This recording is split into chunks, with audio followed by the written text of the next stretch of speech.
باللہ من الشیطان الرجیم بسم اللہ الرحمن الرحیم وَإِذْ أَخَذْنَا مِيثَاقَ بَنِي إِسْرَائِيلَ لَا تَعْبُدُونَ إِلَّا اللَّهَ وَبِالْوَالِدَيْنِ إِحْسَانًا وَذِي الْقُرْبَى وَالْيَتَامَى وَالْمَسَاكِينِ وَقُولُوا لِلنَّاسِ حُسْنًا وَأَقِيمُوا الصَّلَاةَ وَآتُوا الزَّكَاةَ ثُمَّ تَوَلَّيْتُمْ إِلَّا قَلِيلًا مِّنكُمْ وَأَنتُم مُّعْرِضُونَ وَإِذْ أَخَذْنَا مِيثَاقَكُمْ لَا تَسْفِكُونَ دِمَاءَكُمْ وَلَا تُخْرِجُونَ أَنفُسَكُم مِّن دِيَارِكُمْ ثُمَّ أَقْرَرْتُمْ وَأَنتُمْ تَشْهَدُونَ ثم أنتم هؤلاء تقتلون أنفسكم وتخرجون فريقا منكم من ديارهم تظاهرون عليهم بالإثم والعدوان وإن يأتوكم أسارى تفادوهم وهو محرم عليكم إخراجهم أفتؤمنون ببعض الكتاب وتكفرون ببعض فما جزاء من يفعل ذلك منكم إلا خزي في الحياة الدنيا ويوم القيامة يردون إلى أشد العذاب وما الله بغافل عما تعملون أولئك الذين اشتروا الحياة الدنيا بالآخرة فلا يخفف عنهم العذاب ولا هم ينصرون۔ اور یاد کرو اس واقعے کو جب کہ ہم نے بنی اسرائیل سے پختہ عہد لیا تھا کہ اللہ کے علاوہ کسی کی عبادت نہ کرنا، ماں باپ، رشتہ داروں، یتیموں اور مسکینوں کے ساتھ اچھا برتاؤ کرنا اور عام لوگوں سے بھلی بات کہنا اور نماز قائم کرنا اور زکوٰۃ عطا کرتے رہنا۔ پھر تھوڑے سے لوگوں کے علاوہ تم سب لوگ عہد سے پھر گئے اور اب بھی تم پھرے ہوئے ہو، اعراض کیے ہوئے ہو۔ اور یاد کرو اس واقعے کو جب کہ ہم نے تم سے عہد لیا کہ آپس میں خون ریزی نہ کرنا، نہ اپنوں کو اپنے دیار سے ان کے دیار سے جلا وطن کرنا۔ پھر تم نے اقرار بھی کر لیا اور تم خود اس کی گواہی دیتے ہو۔ پھر تم ہی ہو کہ آپس میں ایک دوسرے کو قتل کرتے ہو اور اپنے میں سے ایک فریق کو ان کے دیار سے نکال دیتے ہو، گناہ و زیادتی کے ساتھ ان پر غلبہ حاصل کرتے ہو۔ اور اگر وہ تمہارے پاس قیدی ہو کر آتے ہیں تو ان سے فدیہ کا لین دین کرتے ہو، حالانکہ ان کو نکالنا ہی تمہارے اوپر حرام تھا۔ کیا تم کتاب کے بعض حصے پر ایمان رکھتے ہو اور بعض حصے کے ساتھ کفر کرتے ہو؟ جو لوگ تم میں سے ایسا کریں تو ان کی سزا دنیاوی زندگی میں رسوائی کے سوا اور کیا ہے، اور قیامت کے دن وہ لوگ لوٹائے جائیں گے شدید عذاب کی طرف، اور جو کچھ تم کرتے ہو اللہ اس سے غافل نہیں ہے۔ یہی لوگ ہیں جنہوں نے دنیاوی زندگی کو آخرت کے بدلے میں خرید لیا ہے، تو ان پر سے عذاب ہلکا نہیں کیا جائے گا اور نہ ان کو کہیں سے مدد حاصل ہوگی۔ یہ البقرہ کا 10واں رکوع ہے جس کی تلاوت کی گئی اور ترجمہ پیش کیا گیا ہے۔ اس رکوع میں میثاق بنی اسرائیل ہے اور یہی عہد مومنین ہے۔ تمام اہل ایمان سے بھی یہی عہد لیا گیا ہے کہ اللہ کے سوا کسی کی عبادت نہ کرنا، یعنی اللہ کے علاوہ کسی کی پوجا پرستش نہ کرنا، اللہ کے علاوہ کسی کے بندے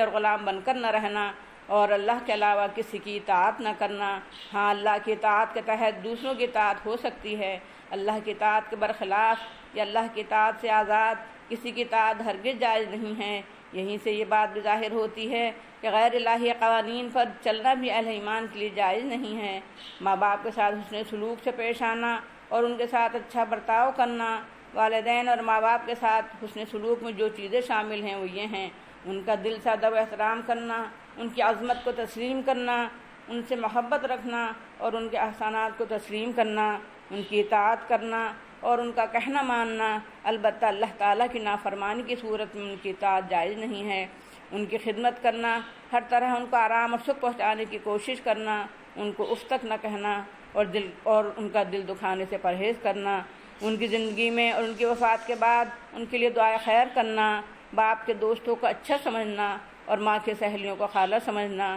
اور ان کے ساتھ اچھا سلوک اور بہتر برتاؤ کرنا۔ ماں باپ اگر کافر مشرک ہوں تو ان کو راہ حق دکھانے کی کوشش کرنا، ماں باپ اگر فاسق اور فاجر ہوں تو ان کو راہ راست پر لانے کی کوشش کرنا۔ رشتہ داروں، یتیموں اور مسکینوں کے ساتھ حسن سلوک کرنا، یعنی ان کی ضرورتیں پوری کرنا، ان کی بیمار پرسی کرنا، ان کے دکھ درد اور مصیبت کو دور کرنے کی کوشش کرنا، ان کی جہالت اور گمراہی کی صورت میں انہیں علم و ہدایت کی راہ دکھانا، عام انسانوں سے بھلی بات کہنا۔ عام انسانوں کا سب سے بڑا حق یہ ہے کہ ان کو راہ حق کی تبلیغ کی جائے، ان کی بھوک پیاس اور یعنی اور جہالت دور کرنے کی فکر کی جائے، ان کی دوا اور دارو اور دیگر ضروریات میں تعاون کیا جائے، ان کے ساتھ کوئی ایسا معاملہ اور برتاؤ نہ کیا جائے جو انسانیت کے خلاف ہو۔ نماز قائم کرنا، نماز انسان کی ہمہ پہلو تربیت کرتی ہے، اللہ اور بندوں کے حقوق ادا کرنے کے قابل بناتی ہے، بشرطے کہ شعوری نماز ہو اور اس کو ادا کرنے کا حق ادا کیا جائے، اس کی تمام شرطیں پوری کی جائیں، فرائض اور ارکان کا اہتمام کیا جائے، نوافل اور مستحبات کا اہتمام بھی کیا جائے، نماز با جماعت ادا کی جائے، پابندی سے ادا کی جائے اور اس کے مقاصد حاصل کرنے کی طرف توجہ دی جائے۔ زکوٰۃ ادا کرنا یہ ایک اہم عبادت ہے، اس پر کاربند ہونے سے آدمی کے اندر سے تنگ دلی، کنجوسی، بخل اور زرپرستی کی بیماری دور ہوتی ہے اور آدمی اللہ کے حقوق ادا کرنے کے قابل ہونے کے ساتھ خصوصیت سے بندوں کے حقوق ادا کرنے کے قابل ہوتا ہے، اس کا نفس اور مال پاک ہوتا ہے اور اس کے مال میں برکت ہوتی ہے۔ نماز قائم کرنا اور زکوٰۃ ادا کرنا دونوں قرآن کی اصطلاحات ہیں جن سے اللہ کے حقوق اور بندوں کے حقوق ادا کرنے کی طرف متوجہ کیا جاتا ہے اور ان کی وسعت میں پورا دین آ جاتا ہے۔ بنی اسرائیل کی اکثریت اس عہد سے پھر گئی تھی، افسوس آج مسلمانوں کی اکثریت بھی عملاً اس عہد مومنین سے پھری ہوئی ہے، اللہ کے حقوق ادا کرنے اور بندوں کے حقوق ادا کرنے سے غافل ہے۔ بنی اسرائیل سے ایک اور عہد لیا گیا تھا، اور واقعہ یہ ہے کہ یہ عہد بھی بنی اسرائیل کے ساتھ خاص نہیں تھا بلکہ دوسرا عہد بھی تمام اہل ایمان سے لیا گیا ہے۔ اس عہد کو ہم عہد ملی یا عہد اخوت کا نام دے سکتے ہیں اور اس کی دو دفعات کا یہاں ذکر کیا گیا ہے۔ ایک دوسرے کو قتل نہ کرنا، آپس میں خون ریزی کو حرام سمجھنا، آپس میں ایک دوسرے کو جلا وطن نہ کرنا، اپنے دیار سے کسی کو محروم نہ کرنا، یہ دونوں باتیں ایمانی رشتے اور اخوت اسلامی کا لازمی تقاضا ہیں۔ اللہ تعالیٰ بنی اسرائیل سے فرماتا ہے، اس عہد کا بھی تم نے اقرار کیا تھا اور اب بھی تم اس کی شہادت دیتے ہو، پھر تم ہی ہو کہ جو تم نے آپس میں قتل و خون ریزی کا بازار کرم کر رکھا ہے، اور تم ہی ہو جو اپنے ایک فریق کو ظلم و زیادتی کے ساتھ اور گناہ کا ارتکاب کر کے جلا وطن کرتے ہو، اور جب قیدی آتے ہیں تو تم اللہ کی کتاب سے استدلال کر کے فدیہ کا لین دین کر کے قیدیوں کی رہائی کا معاملہ کراتے ہو۔ اس پر قرآن دو ٹوک الفاظ میں کہتا ہے کہ کیا تم اللہ کی کتاب کے ایک یا کچھ حصے پر ایمان رکھتے ہو اور دوسرے کچھ حصے پر ایمان نہیں رکھتے ہو؟ یہ ایسا جرم ہے جس کی سزا دنیا میں ذلت و رسوائی کے سوا اور کچھ نہیں ہے، اور اس جرم کی شدت کا حال یہ ہے کہ صرف دنیا میں ذلت و رسوائی سے اس کی سزا پوری نہیں ہوتی، بلکہ ایسے لوگوں کو جو اللہ کے بعد احکام پر عمل کریں اور بعض کو نظر انداز کریں، آخرت میں شدید سے شدید تر عذاب میں مبتلا کیا جائے گا۔ یہاں سے یہ بات واضح انداز میں معلوم ہو رہی ہے کہ آج امت مسلمہ جو دنیا میں 50 سے زیادہ حکومتوں پر فائز ہے، وہ ذلیل و خوار کیوں ہے؟ اس کی وجہ یہی ہے کہ جہاں جہاں وہ اقتدار ہاتھ میں رکھتی ہے، تقریباً سبھی جگہ اس نے اسلامی قوانین کو یا تو بالکل ہی یا بہت سے پہلوؤں میں یا بعض پہلوؤں میں نظر انداز کر رکھا ہے۔ اس طرح اس نے کتاب اللہ کے بعض حصوں پر ایمان رکھنے اور بعض پر ایمان نہ رکھنے کے جرم کا ثبوت اپنے عمل سے فراہم کر رکھا ہے۔ غرض کے دنیا کے یا بھارت کے مسلمان اگر دنیا میں عزت کی زندگی چاہتے ہیں اور آخر میں شدید ترین عذاب سے محفوظ رہنا چاہتے ہیں تو ان کو کتاب الہی کے تمام احکام اور قوانین پر عمل کرنے کی جد و جہد کرنا چاہیے، کیونکہ دنیا میں جو عمل اور کرتوت بنی اسرائیل نزول قرآن کے زمانے میں کرتے تھے یا آج کر رہے ہیں، یہ مسلمان قوم اور امت مسلمہ جو کچھ آج کر رہی ہے، سب سے اللہ تعالیٰ بہرحال واقف ہے۔ اس کی پکڑ اور گرفت سے کوئی مجرم نہیں بچ سکتا۔ اس رکوع کی آخری آیت میں اللہ تعالیٰ نے ایک اعلان یہ فرمایا کہ جو لوگ بھی آخرت کو نظر انداز کریں اور دنیا کو ترجیح دیں تو عذاب الہی کی گرفت سے ہرگز نہیں بچیں گے۔ عذاب سے ان کا چھٹکارا پانا تو درکنار ان کے عذاب میں تخفیف بھی نہ ہوگی اور نہ ان کو کہیں سے کوئی مدد حاصل ہو سکے گی۔ یہ ہے رکوع کی مختصر توضیح۔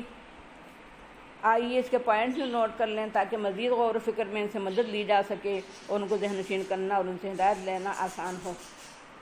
جو عہد اللہ نے بنی اسرائیل سے لیا تھا وہی تمام ایمان والوں سے لیا ہے۔ دراصل عہد بنی اسرائیل عہد مومنین ہے، کیونکہ اس کی بنیاد نسل و نسب نہیں بلکہ ایمان ہے۔ اس عہد کی پہلی دفعہ ہے کہ اللہ کے علاوہ کسی کی عبادت، اطاعت، پوجا پرستش، بندگی اور غلامی نہ کی جائے۔ یہ دراصل عہد اطاعت عہد بندگی ہے، پوری زندگی میں اسے نبھانا ہے، بلکہ اس دفعہ کا ماحصل وفا شعاری، وفا کیشی اور فرما برداری ہے۔ اس عہد کی دوسری دفعہ ہے ماں باپ کے ساتھ حسن سلوک کرنا، یعنی ان کا ادب و احترام کرنا، ان کے احسانات کو، ان کی عظمت اور بڑائی کو، ان کی قربانیوں اور خدمات کو تسلیم کرنا، ان سے دل و جان سے محبت کرنا، ان کی نوازشوں اور کرم فرمائیوں کو ماننا، ان کی اطاعت اور فرما برداری کرنا۔ البتہ اللہ کی اطاعت اور رسول کی اتباع کے خلاف ان کی اطاعت نہیں کی جائے گی۔ ان کی خدمت کرنا، ان کو ہر طرح سے آرام اور سکھ پہنچانا، ان کو اف تک نہ کہنا، ان کا دل دکھانے سے پرہیز کرنا، ان کی زندگی میں اور ان کی وفات کے بعد بھی ان کے لیے دعائے خیر کرنا، باپ کے دوستوں کو چچا کا اور ماں کی سہیلیوں کا خالہ کا درجہ دینا اور اچھا برتاؤ کرنا۔ ماں باپ اگر کافر و مشرک ہوں یا فاسق و فاجر ہوں تب بھی ان کے حقوق ادا کرنا اور ان کو راہ حق پر لانے کے لیے پہم کوشش کرنا تاکہ وہ جہنم سے بچ سکیں۔ اس عہد کی تیسری دفعہ ہے رشتہ داروں، یتیموں اور مسکینوں کے ساتھ حسن سلوک اور اچھا برتاؤ کرنا، ان کی ضرورتیں پوری کرنا، ان کی بیماری میں مداد پرسی کرنا اور علاج معالجے کی فکر کرنا، ان کے دکھ درد اور مصیبت کو دور کرنے کی کوشش کرنا، ان کی جہالت اور گمراہی کی صورت میں انہیں علم اور ہدایت کی راہ دکھانا، ان کی جہالت اور گمراہی اور افلاس دور کرنے کی کوشش کرنا، غرض کہ ان کے ساتھ ہر طرح سے ہمدردی اور تعاون کرنا۔ اس عہد کی چوتھی دفعہ ہے عام انسانوں کے ساتھ اچھی طرح پیش آنا اور ان سے اچھی بات کہنا۔ ان کا سب سے بڑا حق یہ ہے کہ ان کو حق کا راستہ دکھایا جائے، ان کی بھوک پیاس اور یاری اور جہالت دور کی جائے، ان کے ساتھ ہر وہ سلوک کیا جائے جو انسانیت کا تقاضا ہو اور کوئی ایسا برتاؤ نہ کیا جائے جو انسانیت کے خلاف ہو۔ اس عہد کی پانچویں دفعہ یہ ہے کہ نماز قائم کی جائے، کیونکہ نماز انسان کی ہمہ پہلو تربیت کرتی ہے، اسے خوبیوں سے ہمکنار کرتی ہے، فحش اور گندے کاموں اور قبیح اخلاق سے محفوظ رکھتی ہے، وہ انسان کو اللہ کے حقوق ادا کرنا سکھاتی ہے اور بندوں کے حقوق ادا کرنے کے قابل بناتی ہے۔ اس عہد کی چھٹی دفعہ ہے کہ زکوٰۃ ادا کی جائے، فیاضی، سخاوت اور سیر چشمی اختیار کی جائے، اللہ اور بندوں کے حقوق مالی ادا کی جائیں، کنجوسی اور بخل، تنگ دلی، تنگ ظرفی اور تنگ نظری سے اپنی زندگی کو پاک رکھا جائے، صدقات دیے جائیں اور خیرات ادا کی جائے اور اللہ کے راستے میں خوب خوب خرچ کیا جائے، اللہ کے محروم، محتاج اور معذور بندوں کو بھی دیا جائے اور اللہ کے کلمے کو بلند کرنے اور اس کے دین کو پروان چڑھانے، برائیاں مٹانے اور بھلائیاں فروغ دینے کے لیے بھی صرف کیا جائے اور بیجا مصارف میں بالکل صرف نہ کیا جائے، کیونکہ فضول خرچی کرنے والے شیطان کے بھائی ہوتے ہیں اور اسراف کرنے والے اللہ اور بندوں میں سے کسی کے حق بھی ادا نہیں کرتے۔ اس عہد کی ساتویں دفعہ یہ ہے کہ ایمان والے آپس میں بھائی بھائی بن کر رہیں اور باہمی اخوت کے جو حقوق ہیں وہ ادا کرتے رہیں تاکہ دینی بھائی چارہ اور اخوت اسلامی پروان چڑھتی رہے، آپس میں ایک دوسرے کی جان اور مال کا احترام اور اس کی حفاظت کرنا، ایک دوسرے کی آبرو، عزت اور عصمت و عفت کی حفاظت کرنا اس دفعہ میں شامل ہے۔ آپس میں ایک دوسرے کو قتل کرنا، یہ جلا وطن کرنا اور امت مسلمہ میں شامل افراد یا قوموں کو آپس میں جنگ کرنا اس دفعہ کے خلاف ہے۔ اس عہد کی آٹھویں دفعہ یہ ہے کہ اللہ کی کتاب اور وحی الہی کے تمام ہی احکام اور ہدایات کو تسلیم کیا جائے اور ان میں سے کسی کی بھی خلاف ورزی نہ کی جائے۔ اگر بعض احکام پر چلا جائے اور بعض کو ترک کر دیا جائے یا نظر انداز کر دیا جائے اور ان پر نہ چلا جائے، اس کا صاف مطلب یہ ہوگا کہ آدمی بعض احکام کو مانتا ہے اور بعض کو نہیں مانتا ہے۔ اللہ کی کتاب کے بعض حصے کو ماننا اور اس پر چلنا اور بعض پر نہ چلنا یہ ایسا بھیانک جرم اور قبیح گناہ ہے، وہ اس کی سزا میں دنیا میں ذلت و خواری اور آخرت میں شدید سے شدید تر عذاب دیا جائے گا۔ اللہ تعالیٰ بندوں کے اعمال اور کرتوت سے غافل نہیں ہے۔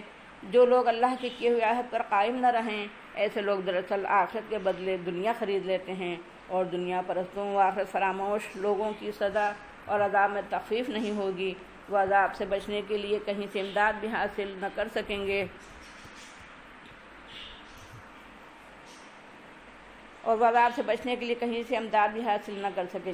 وآخر دعوانا ان الحمد للہ رب العالمین۔ السلام علیکم ورحمۃ اللہ وبرکاتہ۔